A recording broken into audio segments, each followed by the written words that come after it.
नाम का एक गांव था जो कि समुद्र किनारे बसा हुआ था। वहीं एक मनोहर नाम का मछुआरा पत्नी रज्जो और बेटे चंदू के साथ रहता था। समुद्र किनारे गांव होने के कारण वहां ज्यादातर लोग मछली बेचने का काम ही करते थे, लेकिन सभी मछली पकड़ने केवल दाईं तरफ जाया करते थे, क्योंकि बाईं तरफ एक पुराना पानी का जहाज खड़ा था और लोगों का मानना था कि उसमें एक नाविक की आत्मा है। छगन टहलते टहलते समुद्री तट के बाईं तरफ पहुंच गया था। उसे ध्यान ही नहीं रहा था कि वहां वो रहता है। हे भगवान, मैं ये कहाँ आ गया? यहाँ तो वो रहस्यमयी नाविक रहता है। मुझे जल्दी से निकलना चाहिए। रुक जा, रुक जा। हे भगवान, वो आ गया। छगन पीछे मुड़कर देखता है तो उसके सामने एक बहुत ही खतरनाक सा दिखने वाला आदमी खड़ा था। उसे देखकर छगन की चीख निकल जाती है और वो आदमी उसकी तरफ भागने लगता है। छगन भी हड़बड़ाकर वहां से भागता है और एक पत्थर से टकराकर गिर पड़ता है। वो खतरनाक आदमी अब छगन के पास आ चुका था और तभी छगन बेहोश हो जाता है। तो इससे किसने बोला था वहां जाने को? ये तो होना ही था।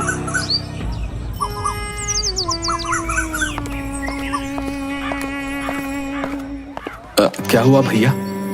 ये देखो ना मनोहर, सब लोग मना करते हैं कि उधर मत जाया करो, मत जाया करो, हैं? लेकिन फिर भी ये वहां पहुंच गया। बताओ। तो इसका ये हाल उस नाविक ने किया है? नहीं, लेकिन नाविक इसके पीछे पड़ गया था तो ये भागा और लड़खड़ा कर एक पत्थर पर गिर पड़ा। जिंदा बच गया, यही बहुत है, वरना वो नाविक इसे खा जाता। वैसे एक बड़ी अजीब बात है कि आज तक उस नाविक ने कभी किसी को मारा नहीं। तुम कहना क्या चाहते हो भाई? नहीं, कुछ नहीं।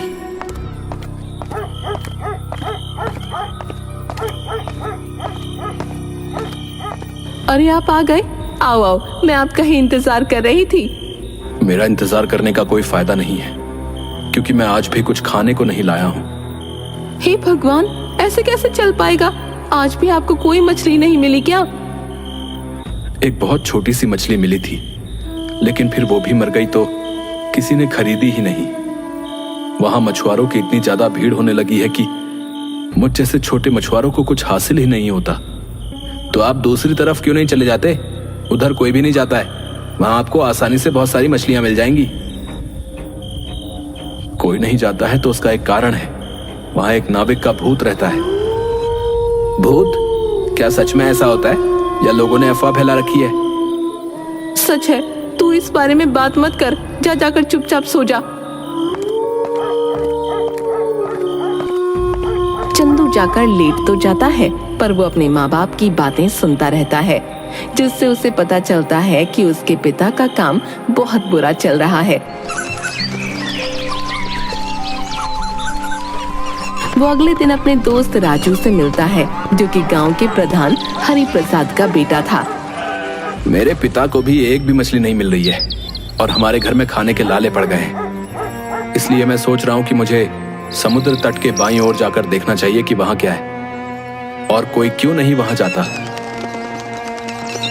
तू पागल हो गया क्या? तुझे पता नहीं कि वहां एक नाविक का भूत रहता है? बड़े लोग तो कुछ भी मनगढ़ंत कहानियां बनाते रहते हैं। मैं जब तक अपनी आंखों से नहीं देख लेता ना, तब तक इन बातों पर विश्वास नहीं करूंगा। इसलिए मैं वहां जा रहा हूं और तू मेरे साथ चल रहा है। खुद को तो मारना चाहता है और मुझे भी मारना चाहता है। तुझे मेरी दोस्ती की कसम, तुझे मेरे साथ चलना पड़ेगा। दोस्ती की कसम के आगे राजू घुटने टेक देता है और चंदू के साथ वहां चला जाता है।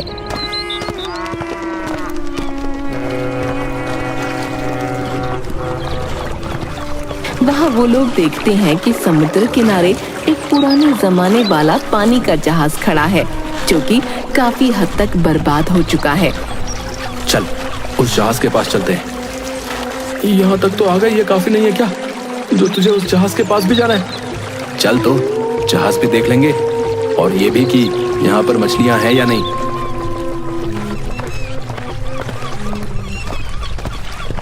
वो लोग उस जहाज के पास पहुंचते हैं और पानी में देखते हैं तो वहाँ काफी मछलियाँ होती हैं। ये देखकर चंदू बहुत खुश हो जाता है, पर तभी उन्हें पीछे से किसी की आवाज आती है। मेरे शिकार आओ। ये तो वही रहस्यमयी नाविक है। भाग चंदू, ये भूत है। अरे चंदू जल्दी चल यहाँ से, वरना ये हमें मार डालेगा। अरे रुक तो, नहीं ये हमें मार डालेगा।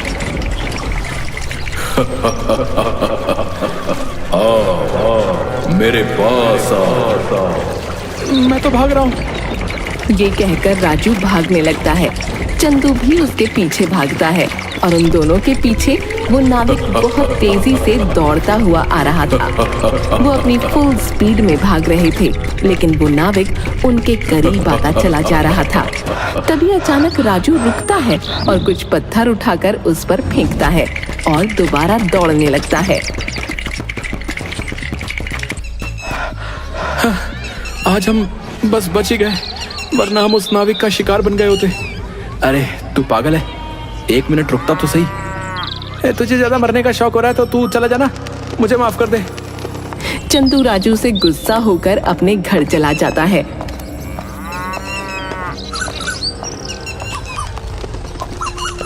इधर राजू अपने पिता के पास जाता है और उनसे मछुआरों की दिक्कत की बात करता है, क्योंकि वो भले ही डरपोक था, लेकिन था तो चंदू का दोस्त। उसे अपने दोस्त की फिक्र तो थी। पापा, हमारे गांव में बहुत से मछुआरों का काम सही नहीं चल पा रहा है, आप उनके लिए कुछ करते क्यों नहीं? तू ये सब क्यों सोच रहा है? क्योंकि आप नहीं सोच रहे हो, आप गांव के प्रधान हो, आपको इन चीजों का ख्याल रखना चाहिए। आपको पता भी है कि कितने ही मछुआरे भूखे सो रहे हैं आजकल। तो तुम्हें क्या मतलब है? तुम्हें तो खाने को मिल रहा है ना, खाओ और ऐश करो। मैं तो ऐश करूंगा, पर आप जो इतनी मछलियां बाहर एक्सपोर्ट करते हो, इनमें से कुछ मछुआरों के लिए क्यों नहीं छोड़ देते? सोच समझ कर बात कर हैं। मैं तेरा बाप हूँ, मुझे राय मत दे, निकल यहाँ से। राजू को अपने पिता की बातें सुनकर बहुत दुख होता है और साथ ही चंदू की बातें उसके कानों में गूंजने लगती हैं। इसका मतलब चंदू की बात बिल्कुल सही थी।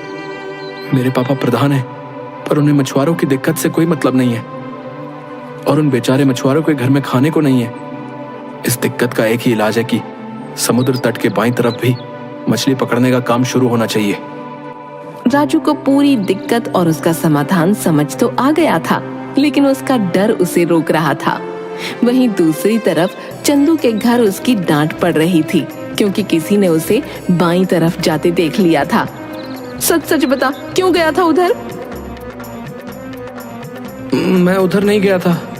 झूठ मत बोल, छगन ने तुझे जाते देखा था, तेरे साथ एक और लड़का भी था।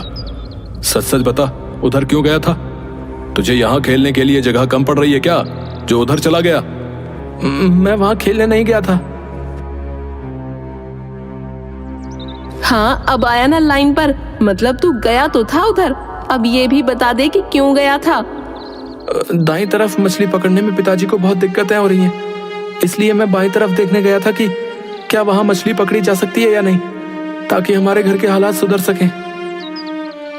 ये सुनते ही रज्जो और मनोहर का गुस्सा प्यार में बदल गया। दोनों रोने लगे और चंदू को समझाने लगे कि उसे वहां दोबारा कभी नहीं जाना चाहिए। लेकिन नहीं, कोई लेकिन वेकिन नहीं। वादा कर कि आज के बाद तू उधर नहीं जाएगा। वादा कर।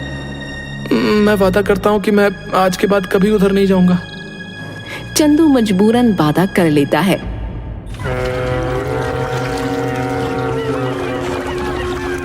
उसी रात एक शराबी समुद्र तट के बाईं तरफ चला जाता है। उसे बिल्कुल होश नहीं था। वो जाकर उस नाविक से टकरा जाता है। नाविक से टकराते ही उसे होश आ जाता है और वो बुरी तरह से चिल्लाते हुए वहां से भागने लगता है। नाविक उसके पीछे नहीं भागता है, बल्कि वो एक पत्थर उठाता है और दूर से उसे फेंक कर मारता है, जिससे वो आदमी बेहोश हो जाता है।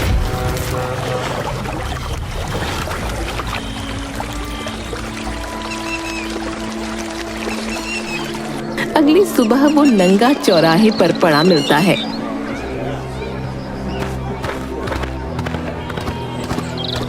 हाय हाय, ये शराबी भी ना रात में उस नाविक के पास पहुंच गया और उसने उसका ये हाल किया। राजू, तुझे एक बात अजीब नहीं लगती कि ये नाविक किसी को जान से नहीं मारता है? तो तू क्या चाहता है, वो सबको मार डाले? मैं क्या चाहता हूँ ये पॉइंट नहीं है। अगर वो सचमुच एक भूत है तो वो लोगों को मारता क्यों नहीं है, ये पॉइंट है। हाँ, ये बात तो तू सही कह रहा है। उस दिन मैंने जब उसे पत्थर फेंक के मारे थे तो वो भी उसके ऐसे ही पड़े थे जैसे किसी इंसान के पड़ते। उससे वो रुक भी गया था। यही तो मैं भी कहना चाह रहा हूँ। शायद ये शक हमारा सही हो कि वो रहस्यमय नाविक कोई भूत नहीं बल्कि इंसान। पर वो इंसान ऐसा क्यों कर रहा है, इसका पता लगाना पड़ेगा और उसके लिए हमें वहां दोबारा जाना होगा।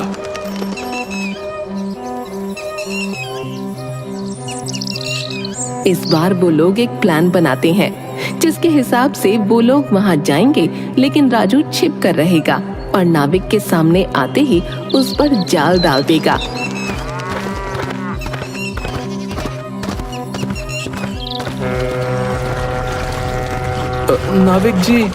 नाविक जी। ओह, तुम वापस आ गए। चलो, अच्छा है। वैसे भी भूख लग रही थी।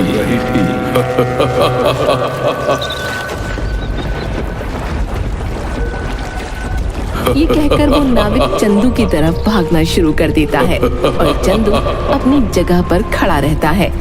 नाविक जैसे ही चंदू के पास पहुंचने वाला होता है तभी राजू एकदम से आकर उसके ऊपर जाल डाल देता है और अगले ही पल दोनों उस नाविक पर चढ़कर बैठ जाते हैं। देखा, मैंने कहा था ना, ये कोई भूत नहीं इंसान है। तुम सही कह रहे हो, इसने हम सबको बहुत परेशान किया है। मैं इसको मार डालूंगा। नहीं, अरे रुक जाओ, पहले इसका उद्देश्य तो पता चलने दो। बता साले, तू ये क्यों कर रहा था? बताता या पत्थर से तेरा सिर कुचल दूं? छोड़ो मुझे, वरना अच्छा नहीं होगा। नहीं बताएगा, रुक अभी तेरा सर फोड़ता हूँ। अच्छा, रुको, मैं सब सच बताता हूँ। दरअसल मैं प्रधान के लिए काम करता हूँ। उसने मुझे यहाँ भूत बनकर रहने का काम दिया है, जिससे इस पूरे हिस्से पर उसका राज चल सके। वो यहाँ की सारी मछलियाँ खुद बेच सके और मुनाफा कमा सके।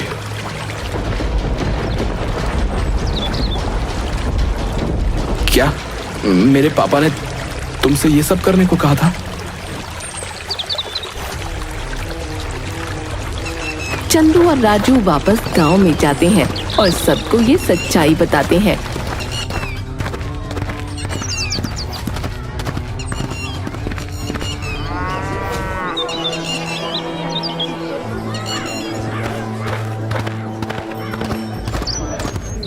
मछुआरों को जब सच्चाई पता चलती है तो सब प्रधान के घर के आगे धरना देने लगते हैं।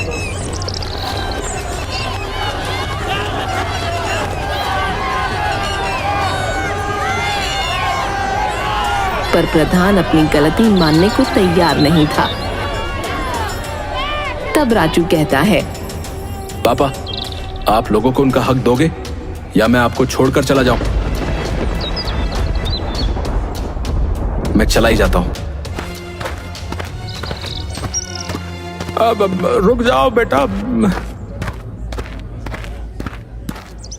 मैं अपना गुनाह कबूल करता हूं। मैं मानता हूं कि ये मैंने ही किया था। वहां कोई भूत नहीं था।